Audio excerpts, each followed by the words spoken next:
determinante orientar la búsqueda del origen del mismo desde el interrogatorio o una anamnesis detallada, el cual puede ser local, articular o referido, especialmente de la columna lumbar, pelvis o con frecuencia el dolor originado en cadera, que es referido en la rodilla por los pacientes, como vemos en nuestra práctica diaria.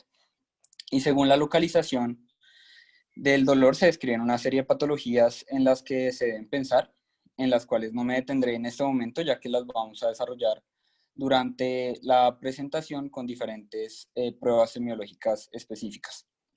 En la cojera es importante siempre determinar la duración, los síntomas asociados a la misma, la distancia que es capaz de recorrer un paciente sin dolor y el requerimiento o no de apoyos externos durante la marcha. Esta se puede asociar a dolor o no. En la cojera dolorosa siempre es importante saber si se asocia a fiebre o no, ya que en casos en los que se asocia a fiebre, pues debemos pensar en patologías de origen infeccioso, y cuando no lo hace existe otro tipo de entidades a considerar que a su vez generan limitación funcional, así como otras condiciones, entre otras, que generan una marcha con cojera. Muchos son los pacientes que se ven afectados por disminución de su funcionalidad, y es un motivo frecuente de consulta, y se debe determinar si esta empeora con qué tipo de actividades. Muchos de nuestros pacientes nos refieren limitación al realizar un giro, un cambio de dirección, presentan incomodidad en posiciones de sedestación prolongada, esto relacionado con la flexión de la cadera, dificultades para levantarse desde una posición de sedestación. El ascenso y descenso de escaleras suele presentar limitación en estos pacientes. Muchos de ellos refieren dificultad para entrar y salir de un vehículo, esto relacionado con los movimientos de flexión y abducción de la cadera. Algunos pacientes pueden presentar dispareunia, principalmente mujeres, y en estados más avanzados de limitaciones funcionales pueden presentar dificultad para vestirse, principalmente en actividades que impliquen agacharse, como colocarse unas medias o ponerse unos zapatos. De los métodos exploratorios en el examen físico de la cadera se utilizan la inspección y la palpación principalmente, y a través de estos la realización de maniobras específicas que revisaremos a continuación. En la inspección en bipedestación y en sedestación debemos observar nuestros pacientes. En bipedestación, algunos de ellos con coxalgia y con limitación adoptan una posición de flexión de la cadera y rodilla en la extremidad sintomática, y en sedestación inclinan el tronco sobre la cadera contralateral y se encorvan ligeramente para permitir que la cadera sintomática esté en una posición menos flexionada, como se observa en la imagen de la derecha. En la rigidez de la cadera, el fémur y la pelvis forman funcionalmente como un bloque único, de modo que el paciente busca poner paralelos y verticales las extremidades para poder mantener una bipedestación erguida y deambular, y poner paralelos y hacia adelante ambos pies, y de allí se adoptan diferentes compensaciones que vamos a revisar. En la imagen de la izquierda vemos un paciente con rigidez en flexión de la cadera, por lo que el paciente bascula la pelvis hacia adelante para compensar, acentuando la lordosis lumbar, como está señalando esa flecha negra. Y en la imagen de la derecha vemos un paciente con lo contrario, con extensión de la cadera, por lo cual bascula la pelvis hacia atrás y aplana la lordosis, rectificando la misma. En este esquema vemos a la izquierda una rigidez en aducción, vemos cómo se eleva la hemipelvis de ese lado, con acortamiento aparente de la extremidad y escoliosis compensatoria. Y a la derecha de la diapositiva vemos una rigidez en abducción, como la compensación se hace con descenso de la hemipelvis del lado afectado, con alargamiento aparente de la extremidad y escoliosis consecuente. La valoración de la posición de la pelvis es un paso preliminar muy importante. Se debe determinar si existe basculación o rotación de la misma. La basculación de la pelvis puede ser consecuencia de un acortamiento real de la extremidad inferior, una deformidad fija de la cadera en aducción o abducción, como veíamos en el esquema anterior, o una deformidad escoliótica. Y una vez identificada, pues hay diferentes maniobras y pasos que debemos seguir para lograr ver en la exploración física el origen de la misma. Como se observa en la imagen de la izquierda, una basculación pélvica derecha, siempre vamos a referirnos a la basculación pélvica al lado que desciende. Entonces, en este caso, una basculación pélvica derecha se intenta corregir colocando bloques debajo de la extremidad corta para lograr su nivelación. Pero esta, como mencionaba, no solo se debe examinar en bipedestación, sino es importante examinarla en sedestación, caso en el que se corrige cuando la oblicuidad se debe a un acortamiento de la extremidad inferior, pero no lo hace ante una deformidad en la columna. En el plano frontal vemos en este esquema que se puede encontrar que las espinas ilíacas anterosuperiores, representadas por los dos puntos negros de la línea superior, roten hacia adelante o hacia atrás por una rotación compensatoria de la columna y de la pelvis cuando existen deformidades fijas en la cadera, por ejemplo, en rotación interna y externa.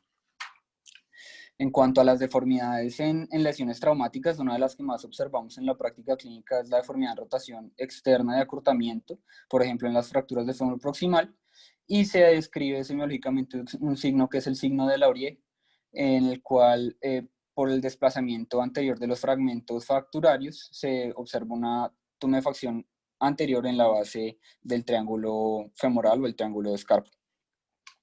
También podemos encontrar deformidades en rotación externa en ausencia de fracturas, pero por ejemplo en la luxación anterior de la cadera, esta se asocia a gran abducción y deformidad fija en esa posición. Contrario a lo que ocurre en la luxación posterior, donde se presenta aducción, rotación interna y acortamiento, clásicamente descrita esta deformidad en la literatura como de bañista sorprendida. En este esquema a la izquierda vemos una prueba de Trendelenburg, en la que en la imagen de la izquierda, en el apoyo monopodal, en este caso izquierdo, la potencia abductora de la cadera competente es capaz de soportar el peso de la hemipelvis contralateral. Acá en esta imagen vamos a ver cómo en el apoyo, en este video, como en el apoyo monopodal izquierdo, la hemipelvis izquierda, el glúteo medio, la potencia abductora es competente y mantiene el peso de la hemipelvis contralateral de la extremidad que está elevada. Ese concepto, Jorge, explícaselo. Y los R1 que están por ahí, Joseph y el resto de R1, entienden muy bien el concepto de la hemipelvis que es competente. Como está en la gráfica a la izquierda, la cadera izquierda es la que se está valorando. Miren que está competente totalmente ese glúteo medio. ¿Ok? Entonces, la competencia del glúteo medio significa que la cadera del otro lado se mantiene a la altura, no cae. ¿Ok, Jorge? Hay que hacerles énfasis a ellos. Claramente, lo que pasa Sí, en la gráfica de la derecha. Explique la gráfica de la derecha, por favor. sí, señor. Entonces, la gráfica de la derecha vemos como el apoyo monopodal, en este caso izquierdo de esa gráfica, vemos como el glúteo medio en ese apoyo monopodal, en que la extremidad derecha está elevada, no está en contacto con el piso, la potencia abductora es incompetente porque no es capaz de mantener la pelvis nivelada cuando esa extremidad no está apoyada. Por eso vemos que la hemipelvis en este esquema derecho desciende por la incompetencia de la potencia abductora izquierda en ese esquema, como veíamos en la presentación de biomecánica. Y esto lo vamos a ver, esto es determinante pues para el análisis de la marcha. Vamos a ver este esquema que ya lo habíamos visto en este video vemos una paciente con una marcha de Trendelenburg, donde vemos que la hemipelvis derecha cae.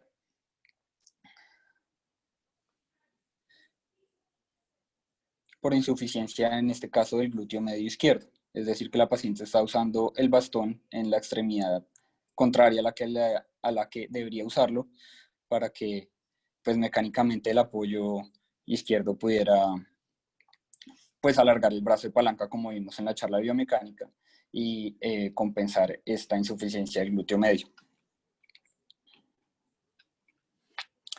Y en este otro video vemos cómo también una paciente, pues cómo se compensa esta deficiencia cuando la paciente inclina el tronco sobre la cadera afectada y así disminuye la fuerza de reacción articular, como habíamos repasado previamente en biomecánica.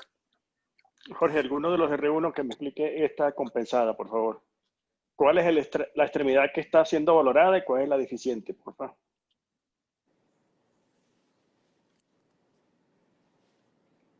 ¿Lo escojo yo entonces? ¿No hay ningún voluntario? La extremidad que está haciendo, la extremidad. ¿Quién habla? La Está izquierda, doctor. comprometida en este caso es la izquierda. La izquierda, sí, de acuerdo, ¿Todos de acuerdo? señor. Sí, señor, la izquierda. ¿Qué le pasa con el tronco? ¿Qué le pasa con el tronco? ¿Hacia dónde lo inclina la señora? ¿De la Ella se izquierda? inclina hacia la izquierda. Se intenta levantar Ok. la parte exterior. ¿Qué trata de hacer la señora inclinando el tronco hacia la izquierda? Doctor, ella lo que trata de hacer es que el peso del cuerpo todo se dirija hacia la izquierda. De esa forma, el estrés sobre el glúteo medio es menor y puede realizar. Háblame. Estamos hablando del brazo de palanca, Joseph. La charla pasada fue biomecánica. Ya Sí, háblame señor. del brazo de palanca. Háblame si el brazo de palanca, cuál se alarga o cuál se acorta. Se acorta el brazo de palanca de la cadera izquierda, doctor. Por eso, el brazo de palanca, ¿cuál? Tenemos dos brazos de palanca en la cadera. Sí, señor. El de la fuerza que ejerce el glúteo medio. No, errado. Ok. ¿Quién está más? ¿Quién otra opinión de otro R1? Esa fue la clase pasada.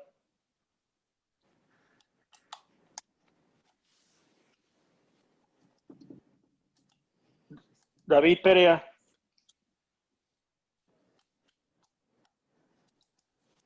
Sí, buenas tardes, aquí estoy. Sí. Tú tuviste la clase pasada de biomecánica, inclinando el cuerpo en esa gráfica hacia el lado izquierdo. El brazo de palanca, ¿cuál brazo de palanca se modifica? Bueno, en este caso, la paciente tiene un compromiso, obviamente, del glúteo menor, del glúteo medio izquierdo, Okay. y intenta, precisamente cuando hace la marcha, intenta compensar ese brazo de palanca, balanceando el cuerpo hacia el lado izquierdo. Ok. ¿Qué le pasa al brazo? ¿Cuántos brazos de palanca tiene la cadera? 3, Doc. No recuerdo 3. bien, Doc. Y Ok, 3. no recuerda bien. Otro, por favor. Otro R1 que hable. María Ángela Suárez. Hola, doctor. Hola.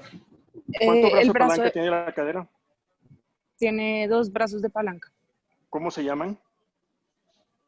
Son pues el glúteo medio que hace Sí. abducción, Ese es el brazo de palanca de cuál? Hablando de abducción. biomecánicamente. De abducción, no. El brazo de palanca de la potencia. Si está el músculo ahí, está la potencia ahí. ¿Sí o no? Sí, Ok. ¿Y el otro brazo de palanca cuál es?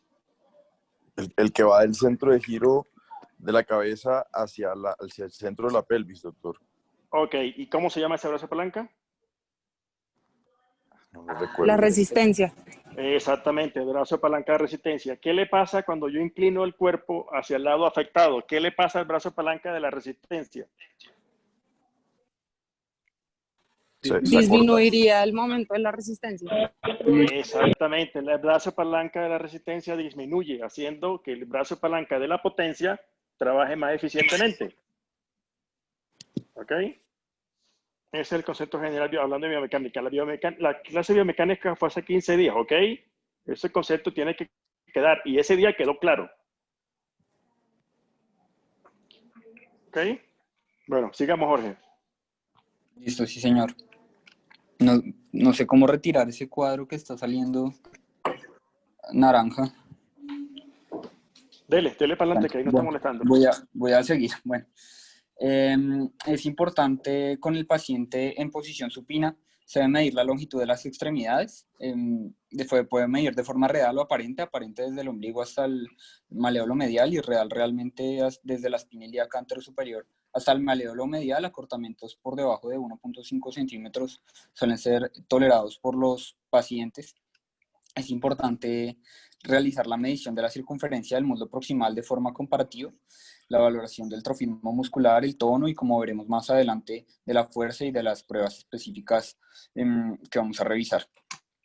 Otro de los métodos exploratorios es la palpación. Hay diferentes reparos anatómicos de importancia en el examen físico de la cadera. Debemos palpar los reparos óseos en la columna lumbosacra, en el isquio, en la cresta ilíaca, el trocánter mayor. Y la síntesis pública y llama la atención principalmente en esta parte, en este capítulo de semiología de esta articulación, por ejemplo, la bursitis, las distintas bursitis que podemos encontrar, principalmente la trocantérica más común, dolor en la región lateral del trocánter mayor, y las otras dos de importancia clínica es la iliopectinia,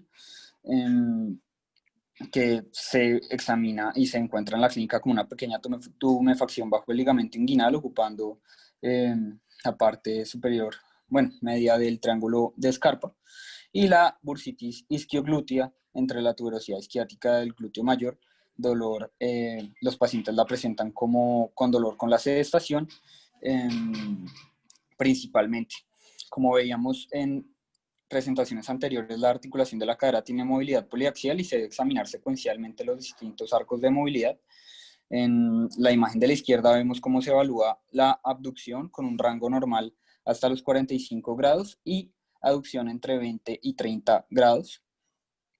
La extensión entre 10 y 15 grados aproximadamente y una flexión con un rango de movilidad de 0 a 120, 125 grados, y las rotaciones interna y externa que se pueden determinar con el paciente sentado y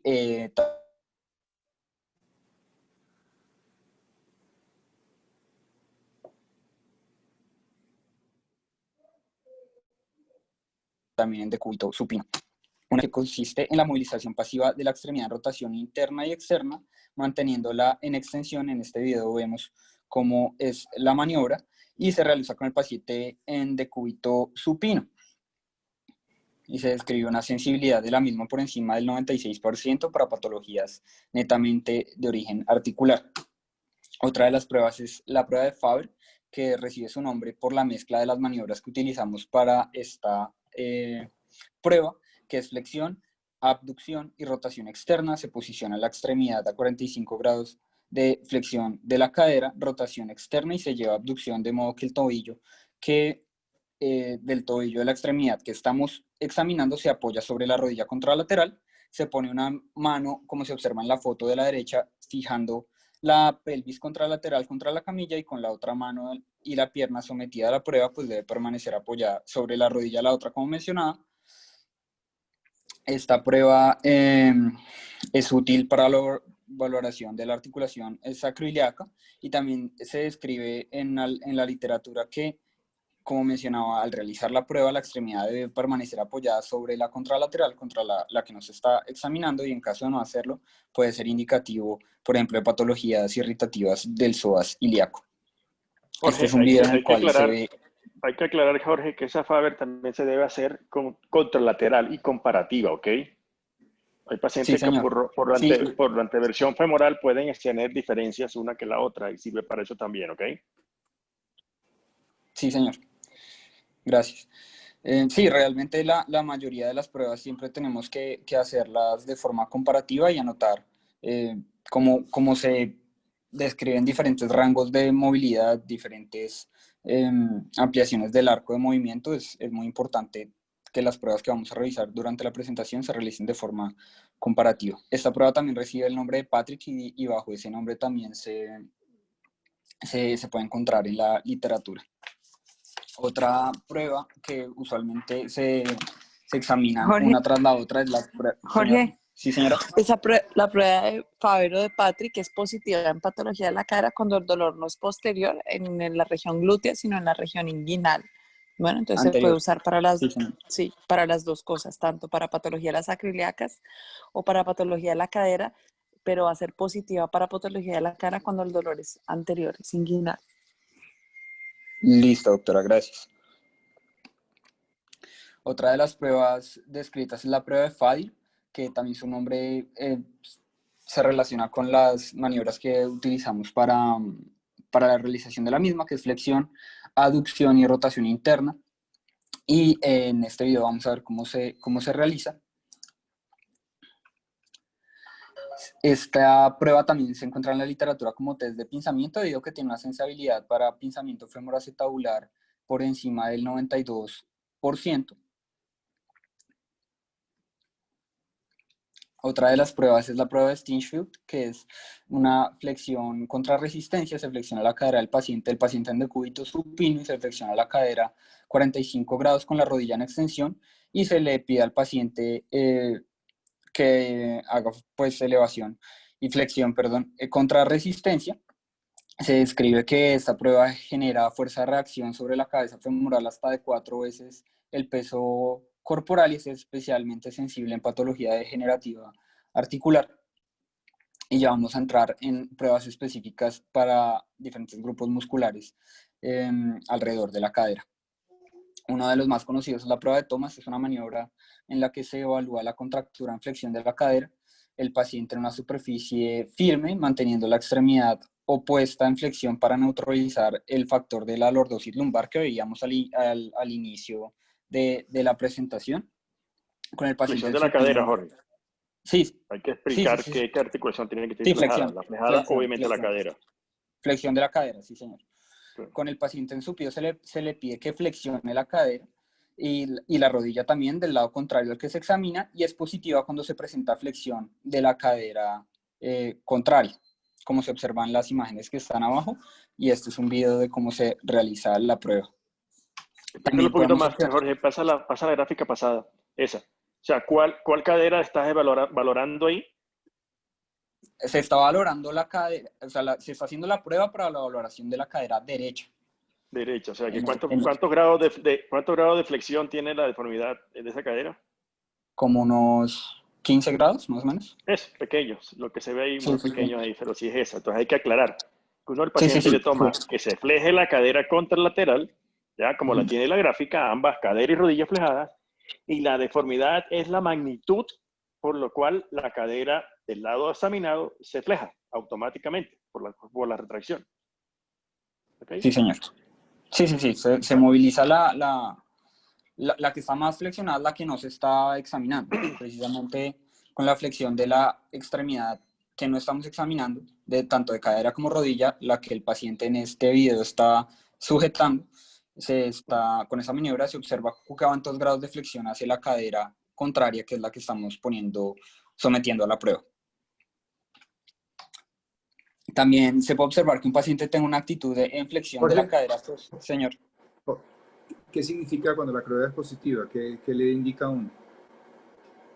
Contracturas de los flexores, principalmente del psoas ilíaco, doctor. O estructural de la cadera también. No solamente podría ser una incapacidad mecánica de extensión de la articulación propiamente dicha.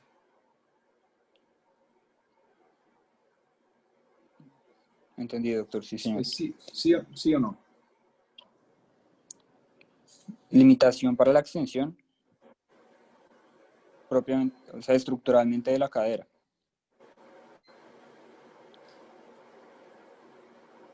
De acuerdo, pero no es solamente contractura del músculo flexor, sino de cualquier elemento que haga que la cadera esté en flexión. Puede ser un cambio en la geometría de la superficie articular que evite que la cadera extienda, o puede ser un incremento de osteofitos hasta el punto en que se ancle, o puede ser una retracción de la cápsula muy marcada, como pasa en espondilitis anquilosante, donde uno no ve mayor cambio articular, pero una gran contractura.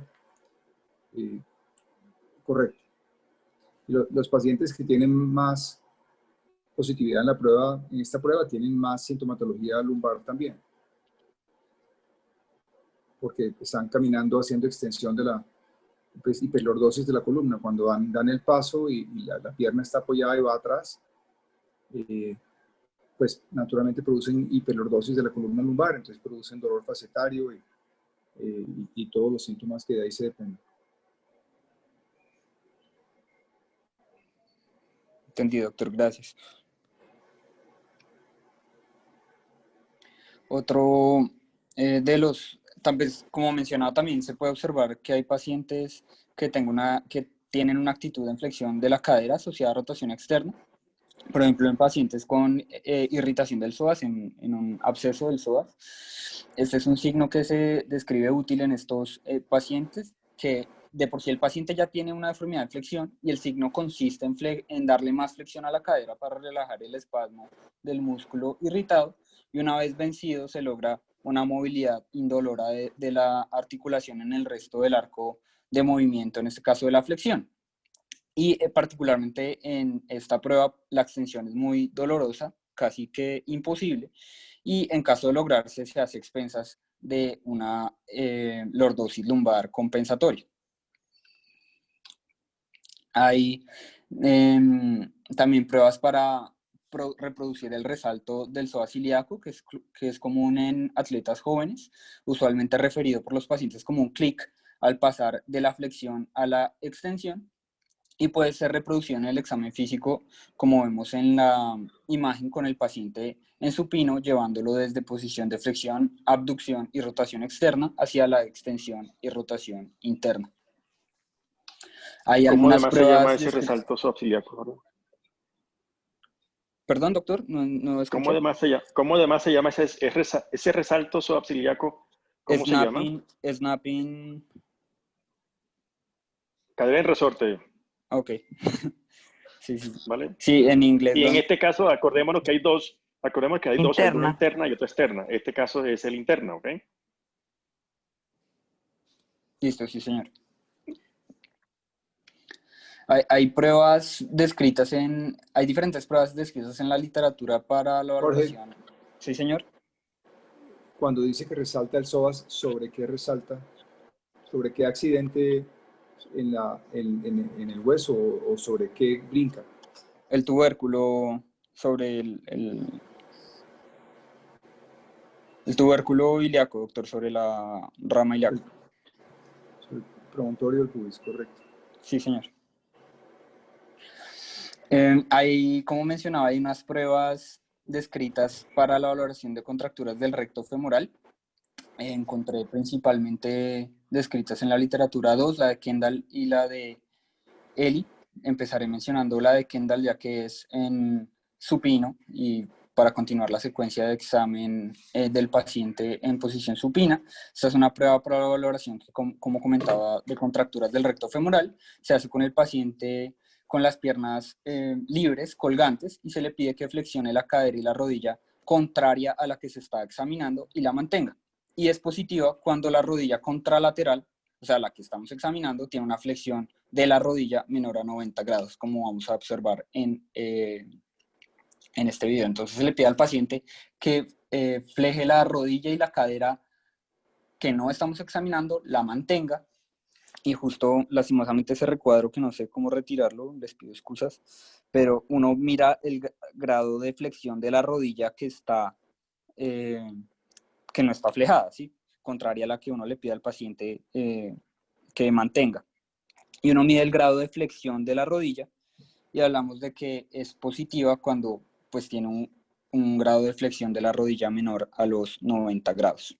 Y es una prueba indicativa y útil para la valoración de contracturas del recto femoral. Y otra prueba más conocida es la prueba de Eli, que se hace con el paciente. Sí, señor. ¿Por qué examina solamente el recto y no todo el cuádriceps esa prueba?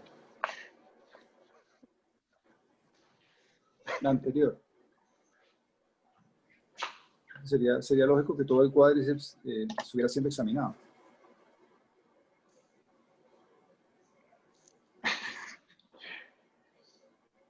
Yo tenía esa pregunta tipo Junque, pero ya el otro día es la Jorman.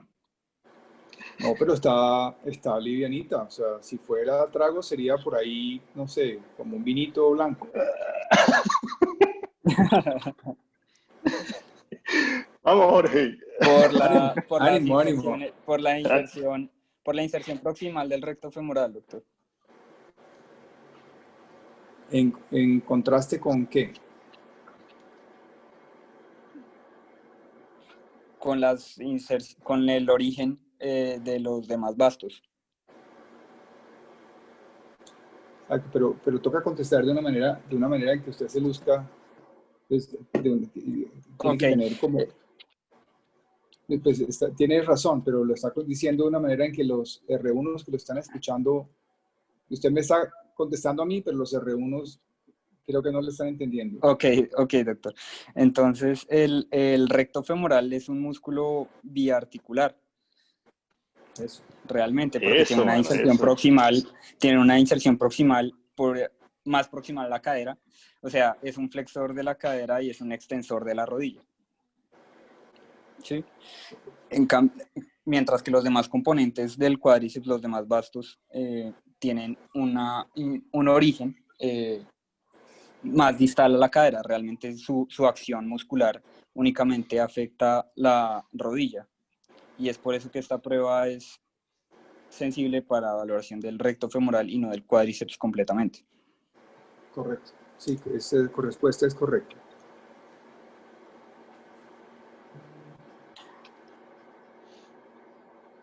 Gracias, doctor. Otra de las pruebas que mencionaba es la prueba de Eli, que se realiza con el paciente en decúbito prono. Al realizar la flexión de la rodilla se levanta la hemipelvis por contractura del recto femoral. Como vemos, pues en este paciente no lo hace, pero no encontré un video de un paciente que lo tuviera positivo, pero como vemos en el esquema que está en la parte, en el cuadrante superior externo de la diapositiva, al realizar la flexión de la rodilla, se eleva la hemipelvis por contractura del recto femoral. Finalmente traje dos pruebas adicionales, la prueba de Over, que se utiliza para valoración de contracturas del tensor de la fascia lata, con el paciente en decúbito lateral contrario a la extremidad que estamos examinando. Se lleva la extremidad en extensión de la cadera y en abducción, manteniendo una mano fija en la pelvis, y se deja caer suavemente, como vamos a ver en este video. En aducción, la extremidad que estamos elevando contra la camilla, y cuando hay contracturas del tensor de la fascia lata, esta prueba es positiva porque se mantiene en extensión sin dejar caer completamente la extremidad contra la camilla.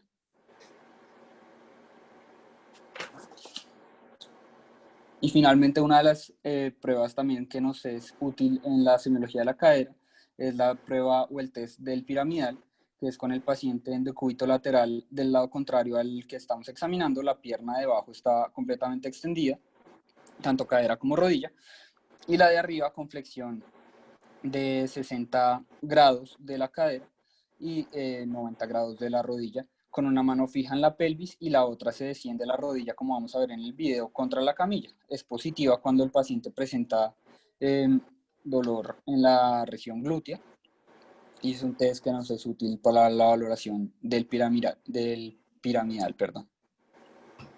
Jorge, Sí, señor. yo nunca en mi vida he visto un piramidal inflamado. Y todos los abordajes que hacemos posterior-externos, pues uno entra en caderas muy, muy enfermas que tienen además osteoartritis reumatoidea, condilitis, de todo. Nunca he visto un piramidal, ni siquiera rosado. Sí, doctor, esta prueba realmente es para el síndrome del glúteo, pues del piramidal.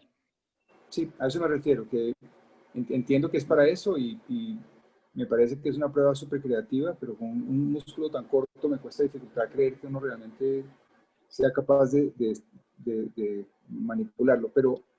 Pero como concepto diagnóstico, yo pienso que el síndrome del piramidal como tal realmente es un dolor radicular mal entendido por quien examina. No creo que exista un síndrome del piramidal, no, realmente no lo creo. Entendido, doctor, gracias. Pero está bien presentado, simplemente es una anotación para el grupo. Listo, doctor, muchas gracias. Esa manera de conclusiones considero al realizar. Y Jorge, lo que hay que enfatizar es que es el concepto antiguo, pero hay que... Sí. Señor, Porque perdón, no lo es escuché. más es correcto, es más apropiado decir, es más apropiado referirse, Jorge, como un síndrome de glúteo profundo. Listo, doctor, muchas gracias. Sí, señor, correcto. Sí, porque ya el síndrome del glúteo profundo antes, como usted lo menciona, se refería únicamente al piramidal y no sé si me escucharon, pero el concepto es que es adecuado, es más adecuado referirse.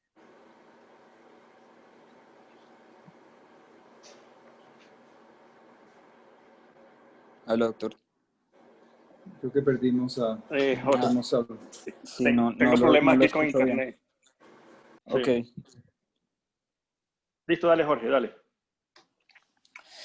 Bueno, ya a manera de conclusiones, al realizar la revisión de este tema, considero que es muy importante la orientación desde la anamnesis, un interrogatorio detallado de los pacientes, seguir una secuencia de exploración física, que siempre sea igual, estandarizar la exploración física y claramente utilizar las diferentes pruebas según lo que se esté sospechando.